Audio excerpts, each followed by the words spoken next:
지금 계속해서 로마서를 1장부터 강의해 나가고 있습니다. 개인적으로 여러분은 어떤지 모르겠습니다만 저는 이 로마서를 강의하면서 굉장히 은혜를 많이 받고 있습니다. 제 개인적으로는 여러분도 은혜 많이 받고 있는 것 같아요. 왜냐하면 앞에 마음으로 드리는 예배에 기록한 내용들을 보면서 우리 성도들이 이제 이 죄가 무엇인지를 확실히 알고 계시구나 하는 걸 깨닫게 됐어요. 오늘 본문 말씀을 잘못 이해하게 되면 예수를 믿고 구원을 받았지만 또 죄를 지으면서 그 죄의 구렁텅이에서 계속 헤매는 걸로 그렇게 생각을 해요. 그렇지 않고요. 오늘 이 말씀의 핵심 내용은 뭐냐면 죄에서는 이미 지난주에 말씀드렸어요. 우리는 뭐 했다? 죄에 뭐 했다고 그랬어요? 우리는 뭐에 죽은 자예요? 죄에 죽은 자예요. 죄를 장사 지낸 자예요. 죄의 뿌리가 완전히 제거된 자단 말이에요. 근데 이것을 잘못 얘기해서 이번 사경회 때도 아마 그 죄의 문제를 얘기하는데 굉장히 성도들을 헷갈리게 얘기한 목사님이 계시다고 그러더라고요. 그 전통 교회는 그렇게 얘기해요. 저도 예전에 그렇게 얘기했어요. 그러니까 성도들이 무슨 생각이 드냐면 살다 보면 우리가 이 육신의 습관으로 인해서 지은 죄들 있잖아요. 뭐 화도 내고 다투기도 하고 뭐 그렇게 하는 그런 부분을 보면서 뭐야 나는 구원 못 받았나 봐. 나는 지옥 가나 봐. 뭐 이렇게 또 생각을 한단 말이에요. 그러니까 성도들이 정말 분명하게 기억해야 될 것은 나는 죄에 대해서 뭐한 자다. 장사 지낸 자다. 이것을 기억하면서 장사 지낸 자로 우리가 거룩한 삶을 살아내는 것이 뭐 하는 거예요? 성화예요. 성화. 우리가 성화된다 그런 얘기 하잖아요. 죄인은 성화될 수가 없어요. 거룩한 하나님의 자녀들이 성화되어 가는 거예요. 그래서 하나님 앞에 섰을 때 어떻게 됩니까? 완전에 이르는 거예요. 더우세요? 우리 예수 믿는 사람들은요 변화돼 가는 거거든요. 이 변화가 없으면 그리스도인이 아니에요. 그냥 울타리 안에 신앙인이에요.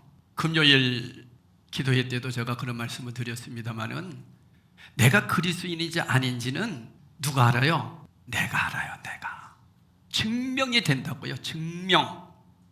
그래서 누가 인정해 주는 거예요? 하나님이 인정하신다니까요. 예수님도 누가 인정해 주셨어요? 하나님이 이는 내 사랑하는 아들이요 내 기뻐하는 자다 하고 하나님이 인정해 주시잖아요. 저와 여러분도 하나님이 인정해 주셔야 될 줄로 믿습니다. 내가 아무리 고백을 해도 내 삶이 따라주지 않으면 그건 구원이 아니에요 사실은. 근데 우리는 내가 고백하고 내가 믿는데 내가 믿는다니까 믿어. 아니에요. 내가 믿었으면 성화에 변화된 삶을 살아가고 있는 자라고 하는 거죠.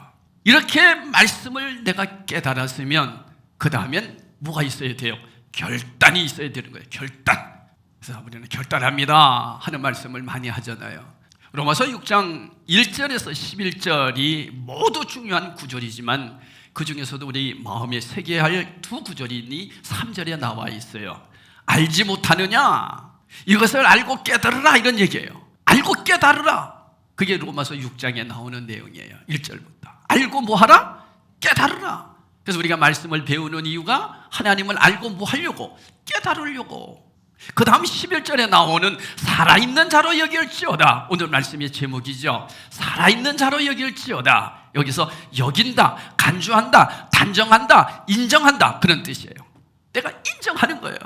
나는 어떤 자다? 죄에 대해서는 죽고 하나님에 대해서는 살아있는 자다. 이걸 내가 어떻게 한다? 인정한다. 결단한다. 그런 의미예요. 자신이 하나님에 대해서는 산 자이고 죄에 대해서는 죽은 자라고 하는 이 매 순간 간주하고 단정하라는 거예요. 매 순간 고백하라는 거예요. 우리 한번 해봅시다. 죄에 대해서는 죽고 하나님에 대해서는 산 자다. 이걸 날마다 어떻게 하라? 고백하고 간주하고 단정하고 결단하라. 그런 얘기예요. 결단하는 거예요. 그래서 여러분들 기도할 때 하나님 나는 죄에 대해서 죽었고 하나님에 대해서는 산 자입니다. 이거 고백하시기 바라요. 날마다 고백하라는 거예요. 간주하라는 거예요. 바꿔 말하면 그리스도인의 정체성을 확립하고 참된 그리스도인으로 살아갈 것을 날마다 결단하라. 그래서 여러분, 하루를 시작하기 전에 말씀으로 시작하는 이유가 그거예요. 결단이 없으면 안 되는 거거든요. 깨달음이 결단으로 이어지지 않으면 그 깨달음은 내 안에서 뭘로, 관념으로 있다 그냥 소멸되고 마는 거예요. 그 깨닫는 걸로 끝나면 안 돼요. 결단이 있어줘야 돼요. 결단. 어떤 순간에든지 나는 그리스도인이다. 따라합시다. 나는 그리스도인이다. 나는 죄에 대해서 죽었다. 나는 하나님에 대해서 산 자야. 이걸 날마다 고백하라는 거예요. 나는 그리스도인이야. 나는 죄에서 죽었어. 그럼 여러분, 나는 죄에 대해서 죽었어 이렇게 고백하는 사람이 죄 짓겠어요? 그렇죠? 이걸 고백을 하라는 거야. 나는 죄에서 죽은 자야. 죄는 절대로 나를 넘어뜨릴 수 없어. 이 죄의 습관들은 날마다 고치고 나갈 거야. 왜? 나는 이미 죄에 대해서 어떻게 된 자니까? 죽은 자니까. 믿으세요? 근데 이게 여러분, 죄에 대해서 죽었다고 그러면서 맨날 나는 죄인이야, 나는 죄인이야 이렇게 말하기 때문에 사람들은 헷갈리는 거예요. 여기서 나는 죄에서 죽은 자야, 근데 나는 죄인이야, 이 얘기에서 무슨 뜻이에요? 나는 죄의 습관을 가지고 있는, 이 육신을 아직도 가지고 있어서, 여러분요, 이 습관 무섭습니다. 그러니까 제가 지난주에도 말씀드렸잖아. 배만 고프면 막 짜증나는 거, 이것도 습관이에요. 이 죄의 습관이 아직도 남아있어요. 그래서 내가 이걸 깨닫고 날마다 훈련하고 고치려고 하는 거예요. 근데 잘 안 되니까 어떻게 하는 거예요? 기도하면서 성령님께 도움을 구하는 거죠. 나무에 접붙인 가지가 열매를 맺으려면 그냥 붙어만 있으면 될까요? 아니면 그 나무로부터 영양분을 내가 빨아들여야 될까요? 빨아들여야죠. 그냥 가만히 있으면 안 된다는 거죠. 우리는 예수님께 접붙임 받는 자거든요. 그래서 나는 이제 하나님 자녀가 됐거든요. 하나님 자녀가 됐으면 가만히 있으면 안 돼요. 뭘 해야 돼요? 운동을 해야 돼요. 훈련을 해야 돼요. 이게 그리스도인이에요. 사람들은 대개 보면 하나님이 나의 죄를 위해서 예수 그리스도를 땅에 보내주셨고, 그래서 나는 예수님을 믿어, 나는 이제 하나님의 자녀야. 그럼 가만히 있으려고 해요. 그러면 여러분 절대로 성장 안 합니다. 우리 몸도요, 운동을 해야 근육이 있고 힘이 나고 그러는 거죠. 운동을 안 하면 이 육체도 점점 근육이 빠져버리잖아요. 그러니까 기를 쓰고 운동해야 돼요, 사실은. 그렇듯이 이 영적인 부분에서도 그리스도인은 예수 그리스도를 떠나지 않고 그분 안에 깨어 있을 수 있도록 날마다 말씀과 기도를 통해 신앙 훈련을 거듭해야 함을 믿습니다. 이거 안 하면 안 돼요. 그래서 여러분, 왜 우리가 신앙의 영적으로 성장하지 못하느냐? 말씀과 기도로 훈련이 없어서 그래요. 이건 내가 해야 돼요. 스스로 해야 돼요. 기를 쓰고 해야 돼요. 무슨 일을 하고 무슨 일을 겪든지 하나님의 자녀라는 이 정체성을 끊임없이 확인하고 바로 세워간다면 우리도 모르는 사이에 주님의 향기로운 열매가 삶으로 나타나는 거예요.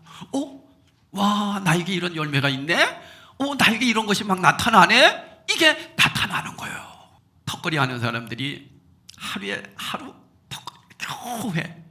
그러니까 한 달에 계속 했는데도 하나밖에 못했어. 그런데도 여러분 꾸준히 하면요, 나중에 2개도 하고 3개도 해요. 턱걸이가 그런 거예요. 그러니까 자꾸 하면 힘이 나듯이 우리의 신앙도 죄에 대해서는 완전히 죽은 자라고 하는 고백 속에서 결단하면서 이제는 이 육신을 하나님 앞에 온전한 사람으로 드리기 위하여 뭘 해야 된다? 훈련해야 돼요. 붙어 있으면 영양분을 빨아들여야 이 가지에서 열매가 맺듯이 저와 여러분이 하나님의 말씀과 기도를 통해 신앙 훈련을 거듭해야 신앙이 성장하고 변화가 되고 향기로운 그리스도의 성품이 나올 줄로 믿습니다. 이게 그리스도인이에요. 그러므로 12절에 이런 말씀 하잖아요. 우리 다 같이 한번 읽어봅시다. 시작. 너희는 죄가 너희 죽을 몸을, 그러니까 여기서 죄가 너희 죽을 몸을 지배하지 못하게 하여 그러죠. 그러면 뭐예요? 우리는 구원받은 자요, 하나님의 자요, 자녀요. 근데 여기서 죄가 이러니까 우리는 뭘로 깨달아야 돼요? 죄의 습관. 아셨죠? 죄의 습관을 얘기하는 거예요. 이미 우리는 죄에 대해서 죽은 자다니까. 이걸 믿으셔야 돼요. 여러분, 죄가 있는 사람은 하나님 만날 수 있어요? 못 만나요? 못 만나요. 예수 그리스도의 십자가가 뭘 하신 거예요? 죄를 씻어준 거잖아요. 그래서 예수님을 믿고 구원받은 자잖아요. 그러면 하나님의 자녀로서 죄에 대해서는 완전히 죽은 자죠. 근데 왜 자꾸 죄인이라고 그러냐? 그것은 내가 육신에 뭘 갖고 있기 때문이다. 죄의 습관. 그래서 여러분, 육신이 이제 끝나면 죄는 없어져요. 완전히 습관은 끝나버려. 그래서 딱 죽는 순간에 우리는 완전히 이르는 거예요. 아셨죠? 육신이 있는 동안에는 죄의 습관들 얼마나 많습니까? 저도 습관들이 많거든요. 죄의 습관들. 그거 고치려고 무지하게 했습니다. 기도합니다. 하나님, 오늘도 죄의 습관 고치게 해주세요. 주님, 이기게 해주세요. 그래서 여러분요, 어렸을 때부터 교회 다니는, 그래서 어렸을 때는 사실 뭐 주님을 만났겠어요? 그냥 그 울타리 안에 다니잖아요. 그러면서 습관이 교회 습관으로, 교회 문화의 습관으로 이렇게 젖어 있게 돼요. 근데 나이 들어서 교회 다녀보세요. 세상 습관이 가득한 가운데 주님 만나기 때문에 이거 씻어내기가 그리 쉽지 않습니다. 그래서 저는 다행히 어렸을 때부터 모태신앙으로 자라서 교회, 학교, 집 밖에 모르다 보니까 습관이 그래서 덜 들었어. 세상 습관. 내가 담배 피우는 거? 나 담배 안 피워요. 왜? 이거 습관이거든요. 술 먹는 거 습관이에요. 다 습관이에요. 이거 고쳐내려니 얼마나 힘들어요. 근데 저는 아예 그런 걸 안 해봤으니까 그런 습관 고치기는 쉬웠어. 그런데 내 나름대로의 또 살아오면서 가정에서 상처가 있지 않습니까? 그죠? 여러분도 상처가 있잖아요. 그 상처가 습관이 돼가지고 이것이 죄의 열매로 얼마나 많이 넘어뜨립니까? 이런 것들을 고쳐내기가 쉽지가 않아요. 그래서 기도하는 거예요. 여기에 너의 죽을 몸을 지배하지 못하게 하여 그랬단 말이에요. 못하게 하여, 여기서 못하게 하여라는 구절은 다른 표현을 바꾸면 못하도록, 몸의 사욕에 순종하지 말고 육체의 욕망에 굴복하지 말라, 그런 의미입니다. 그러니까 습관에 굴복하지 말아라. 이 습관에 싹 우리는 나 원래 습관이 그래, 거기에 끌려간다고요. 거기에 굴복하지 말라는 거예요. 이기라는 거예요. 힘을 내라는 거예요. 따라서 성화의 삶은 무엇으로 시작됩니까? 육체의 욕망을 따르지 말고 그것을 버리는 것으로 시작하는 거예요. 습관을 버리는 걸로. 그냥 그거 하는 거예요. 그건 목사나 장로님들이나 우리 모든 성도들이 다 해야 할 일이에요. 목사가 뭐 완전한 사람입니까? 목사가 거룩하고 완전하다고 하는 것은 그건 이단이에요. 우리는 다 습관 속에서, 죄의 욕망 속에서 아직도 버려야 하고 죽여야 될 것들이 얼마나 많은데요. 날마다 훈련하며 고쳐나가는 거죠. 아무리 작은 욕망이라 할지라도 내가 그 욕망을 물리치지 못하면 욕망이 나에게 왕노릇합니다. 습관이 왕노릇해요. 오호, 그러죠. 그래서 여러분 3살 때 버릇이 몇 가지 간다고? 8가지 간다는 거 아주 성경적이요. 그래서 어렸을 때부터 하나님 뜻대로 살려고 하는 습관을 길러주는 거, 그것은 오직 뭐에서만 나와요? 말씀으로만 되는 거거든요. 그래서 자녀들도, 어린아이들도 그저 말씀으로 가르쳐야 돼요. 말씀으로 바르게 가르쳐야 돼요. 한번 욕망에 굴복하면 그 다음부터는 죄의 지배에서 벗어날 길이 없어요. 죄는 힘이 있어서 사람을 굴복시키고 꼼짝 못하도록 묶습니다. 이게 죄의 습관들이에요. 꼼짝 못하도록. 그래서 여러분, 우리가 하나님의 자녀라고 할지라도 팍팍 넘어지는 사람들이 그 습관을 못 고쳐서 그래요. 따라서 이 욕망의 문제를 해결하지 않고는 거룩한 성화의 삶이 성취되지 못한다는 것 꼭 기억하십시오. 우리가 왜 아침에 일어나서 무엇 때문에 성경을 보며 하루를 기도로 시작합니까? 이거 고치려고. 내 힘으로 돼야 안 돼요. 안 되니까 하나님이 도와주시기를 내가 노력하겠습니다. 내가 힘쓰겠습니다. 하나님의 말씀 없이는 바람에 흔들리는 갈대처럼 언제나 휘청거릴 수밖에 없잖아요. 습관의 죄 때문에 휘청거리죠. 우리가 삶에서 욕망의 문제를 해결한다면 이것이 무엇으로 증명되는지 13절 상반절에 이렇게 말씀합니다. 다 같이 읽겠습니다. 시작. 또한 너희 지체를 불의의 무기로 뭐 내주지 말고 죄에게 내주지 말라는 거예요. 죄의 그 습관에게 내주지 말고 오직 너희 자신을 죽은 자 가운데서 다시 살아난 자 같이, 이미 우리는 그렇게 된 자예요. 하나님께 나를 드리는 자가 되라는 거예요. 훈련하라는 거예요. 자꾸 따라합시다. 훈련하자. 여기에서 지체라고 나오죠. 너희 지체를, 그 헬라어로는 멜로스 이런 뜻인데 백체라는 거예요. 백체. 우리 몸은 백체로 되어 있기 때문에 100가지로 되어 있다는 거죠. 사지백체 중 어느 한 부분이라도 죄의 도구가 되어서는 우리가 욕망이 우리의 영혼을 지배하고 있다는 뜻이라는 거예요. 그래서 이 사지백체를 오직 누구를 위해서, 이 습관을 누구를 위해서? 주님을 위해서 자꾸 쓰도록 훈련하라, 그런 얘기예요. 그러면서 13절 하반절에 이런 말씀이 있습니다.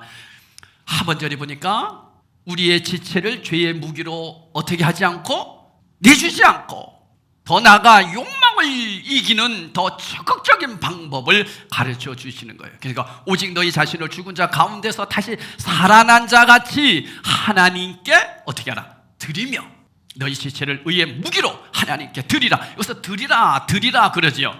여기 드리라고 그러니까 뭐 무슨 봉사하고 열심히 무슨 일을 하는 걸로 생각하는데, 그거보다 더 중요한 것은 이미 우리는 옛사람은 뭐 한 사람이에요? 죽었고. 믿으십니까? 옛사람이 죽은 사람이 하나님 나라 갑니다. 옛사람이 안 죽으면 하나님 나라 못 가요. 옛사람이 뭐예요? 죄에 살았던 사람들은 우리 죽은 자예요 이미. 그러니까 여러분, 저도 죽었고 여러분도 죽었어요. 할 말이 있어요 없어요? 없어요. 어떤 때는 막 이렇게 올라오는 게 있잖아요, 그죠? 내 안에서부터. 그건 죽었어요 죽었는데 뭐가 올라오는 거예요? 이 죄의 습관이 올라오는 거예요. 그럴 때마다 여러분은 어떻게 해야 돼요? 나는 뭐 한 자다? 죽은 자지. 죽은 자는 할 말이 없어. 참고 꾹 누르면 주님 내가 죽었습니다 하면 이게 쑥 내려가더라고. 제가 해보니까 그러더라고요. 죽으려고 그러면요 자꾸 살아있는 나를 더 유혹하는 것들이 얼마나 많은지 몰라요, 그죠? 그럴 때마다 나는 어떤 자다? 나는 죽은 자야. 나는 죽은 자야. 그렇게 늘 나를 하나님 앞에 드린다는 뜻이에요. 이걸 다 해보셔야 돼요. 그러니까 여러분, 오늘 다른 것 기억 못해도 이거 하나 꼭 기억하세요. 나는 죽은 자야. 어디에 죽은 자야? 죄에 죽은 자야. 그래서 여러분, 밑에서부터 배 밑에서부터 뭐가 그렇게 올라오는 것 있죠. 열받으면 이거 더운 게 올라오는 게 아니라 뭐 이렇게 올라오는 게 있잖아요. 그러면 이걸 그 올라올 때 밥 먹으면 체하고 막 그러잖아요. 그럴 때 어떻게 해야 돼요? 나는 죽은 자입니다. 주님, 나는 죽은 자. 하나님으로 산 자입니다. 주님, 이걸 힘을 주세요. 그러니까 늘 내가 하나님 앞에 죽은 자라고 하는 이 경험을 하게 되면, 결단을 하게 되면 어떤 문제도 이기고 참을 수가 있어요. 근데 이거 없이 그냥 욱하니까 그냥 내 습관이 그냥 나와버려가지고 아이고 죄송합니다 이러면 이미 늦어버렸어, 그죠? 그래서 늘 이것이 우리 심령 속에서 떠나지면 안 돼요. 나는 뭐한 자다? 죽은 자다. 그러니까 나는 어떻게 하겠습니다? 하나님, 나 죽은 자로 살아내겠습니다. 제가 우리 아이들이 어렸을 때 이제 가정 예배를 꼭 드렸어요. 그러니까 아이들의 어떤 교육을 위해서 이제 가정 예배를 드립니다. 그러니까 얘네들이 뭐 어린 애들이니까 돌아가면서 이제 기도를 시켜요. 그러니까 제가 지금도 기억나는 게 참 재밌는 기억이 나요. 아마 둘째가 그랬나, 첫째가 그랬나. 하나님, 예배 시간에 떠들지 않게 해주세요. 예수님 이름으로 기도했습니다. 이러잖아요. 그래서 제가, 야, 네가 떠들지 않게 해주십시오 이렇게 기도하지 말고, 하나님, 내가 예배 시간에 안 떠들겠습니다. 이길 힘을 주세요. 이렇게 기도하는 게 맞는 거니? 떠들지 않겠습니다 하고 떠드는 게 맞는 거니?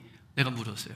그러니까 가만히 생각해 보더니만 떠들지 않게 해주세요가 아니라 떠들지 않겠습니다. 내가 결단하고 내가 훈련하고 그럴 때 누가 힘을 주셔야 돼요? 하나님이 그때 힘 주시는 거죠. 여러분, 우리가 이렇게 기도하는 게 얼마나 많은지 아세요? 하나님, 나 새벽에 좀 깨워주세요. 아니, 내가 일어나겠으니 하나님 일어날 힘을 주세요. 이게 맞는 기도지요. 그러니까 되게 기도하는 거 보면 이 어린아이들처럼 기도하는 게 얼마나 많은지 몰라요. 하나님, 나 주님 앞에 충성 다하게 해주세요. 아니, 내가 충성하면 돼요. 충성하겠으니 하나님 저를 도와주세요. 이해하시겠어요? 우리 이런 기도를 해야 돼요. 근데 나는 손도 까딱 안 하고 하나님 힘 주세요, 도와주세요, 하나님 나 열심히 하게 해주세요. 열심은 내가 하는 거예요. 그럴 때 하나님 끝까지 견딜 수 있는 믿음도 주시고 힘도 주세요. 그건 주님이 주시는 힘으로 사는 거죠. 기도를 이렇게 좀 바꾸셔야 됩니다. 하나님, 장난치지 않게 해주세요가 아니라 장난치지 않겠습니다. 하나님, 인내하는 힘을 주세요. 이렇게 기도하는 거죠. 사랑하는 성도 여러분, 지금부터 욕망을 버릴 테니 하나님 도와주십시오.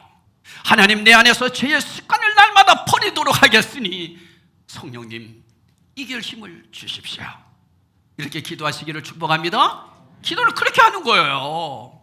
그러니까 여러분, 신앙생활이 우리가 너무나도 관념적이고 형식적이고 외식적일 때가 많아요. 내 삶에 따라주지 않는 건 신앙이 아니다니까. 그래서 13절 하반절을 다시 보면 우리의 생명을 하나님께 드림과 더불어 지체를 의의 무기로 하나님께 드리라는 겁니다. 즉 우리의 머리끝부터 발끝까지 빠짐없이 모두 지체가 의롭게 쓰여질 수 있도록 내가 그렇게 살아가겠다는 거예요. 그럴 때 하나님 도와주시기를 기도하라는 거죠. 이게 오늘 본문의 핵심이에요.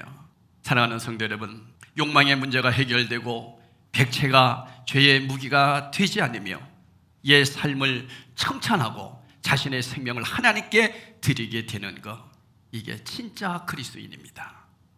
그러면서 13절 하반절에 나오는 무기라고 하는 단어를 좀 더 깊이 생각해 보겠어요. 헬라어로는 호플론 이런 뜻인데, 호플론이나 다시 말하면 도구, 악기 이런 뜻이기도 합니다. 즉 누가 무기를 다루느냐에 따라서 그 용도가 달라지잖아요. 그죠? 회를 뜨는 사람이 칼을 들면 회를 잘 쓰는 용도가 돼. 그런데 누구처럼 들고 누구를 찌르면 그것은 강도가 되는 거예요. 저와 여러분에게 있어서 너희 지체를 의의 무기로 하나님께 드리라는 거예요. 하나님, 이 몸을 주님께 드리겠습니다. 왜요? 이미 나는 죄에 대해서 완전히 죽은 자니 그렇게 습관을 고치고 살겠습니다. 그래서 하나님이 저와 여러분을 이렇게 의의 무기로 쓸 수 있도록 다스리면 얼마나 이 육체가 복되게 사용되겠습니까?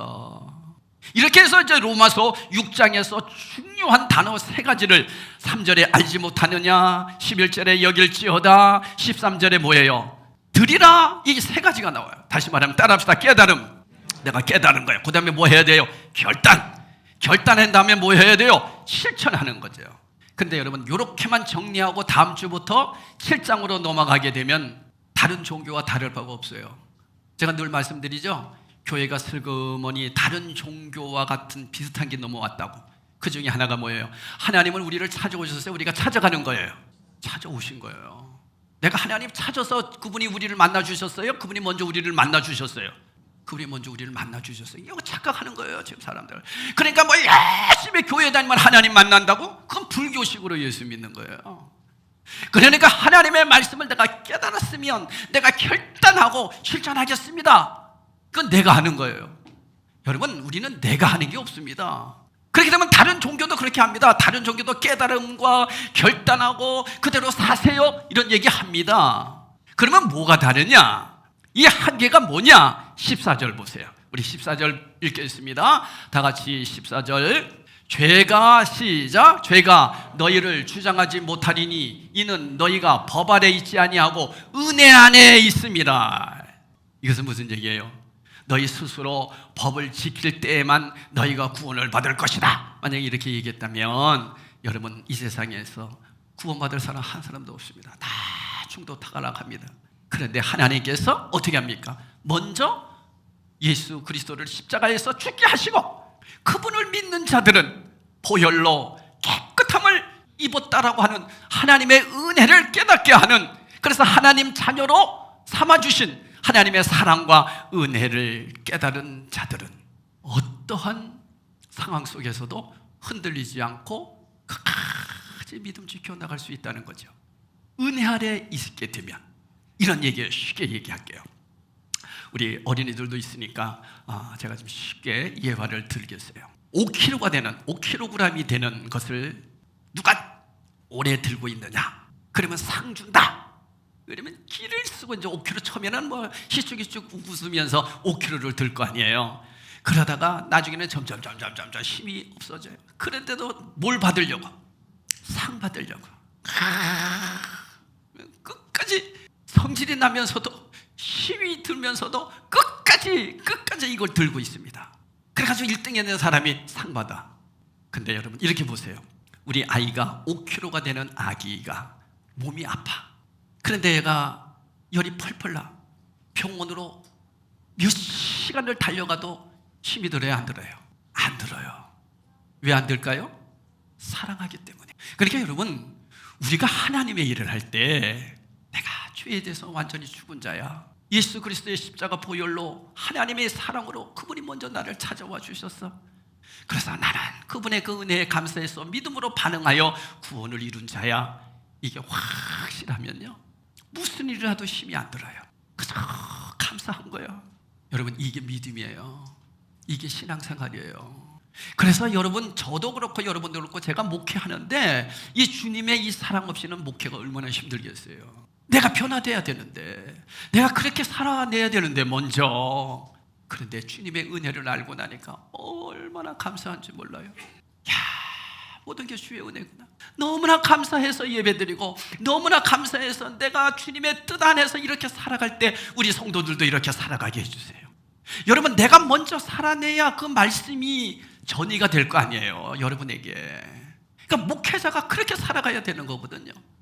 근데 그게 그냥 억지로 하려고 하면 얼마나 사람들 눈치 보고, 사람들에게 보이려고 하고 그렇게 신앙생활 하겠어요. 근데 그것이 아니라 내가 주님의 사랑을 깨닫고 나니까 그렇게 감사할 수가 없어. 은혜를 깨닫고 나니까. 그러니까 여러분, 신앙생활은 주님께서 요구하시는 것을 다 드리지 못해도 하나님의 그 사랑을 알기에 다 찬송을 불려도 늘 아쉬운 마음뿐이고, 나의 생명, 오늘도 찬양 불렀잖아요. 늘 아쉬운 마음뿐일세. 그죠? 늘 아쉬운 마음이야. 주님 앞에 헌금을 드려도 더 드리고 싶은데 드리지 못하는 늘 아쉬운 마음. 억지로가 아니에요. 봉사를 해도 내가 받은 은혜가 있는데 얼마나 감사합니까? 그런 마음으로 예배드리고 봉사하고, 저는 목회하고, 여러분은 평신도 사역자들로 사명 감당하는 줄로 믿습니다. 그 일을 하는 거예요. 근데 여러분, 그게 없으면 얼마나 힘든데요. 왜 나에게 이런 걸 시켜서, 왜 나에게 이런 짐을 지어서 이렇게 힘들게 하느냐? 그 사람들은 은혜를 모르는 사람들이에요. 은혜를 알면 달라집니다. 어떤 은혜? 나는 예수 그리스도의 십자가로 죄에 대해서는 완전히 죽고 하나님에 대해서는 살아있는 자다. 아멘. 주님이 이제는 내가 깨달았으니 결단하고 실천하는데, 그 실천이 억지로가 아니라 하나님의 은혜에 감사해서 살아가겠습니다. 한번 그렇게 살아내 보겠습니다. 하나님 힘주세요. 주님, 내가 그런 모습으로 내가 살 테니 성령님 저 좀 도와주세요. 그래서 날마다 기도의 삶으로 성령님과 동행하며 세상 속에서 살아내는 우리 성도들이 되시기를 주의 이름으로 축복합니다. 그런 성도들이 성찬식에 참여하는 거예요. 우리 성찬식을 하도록 하겠습니다.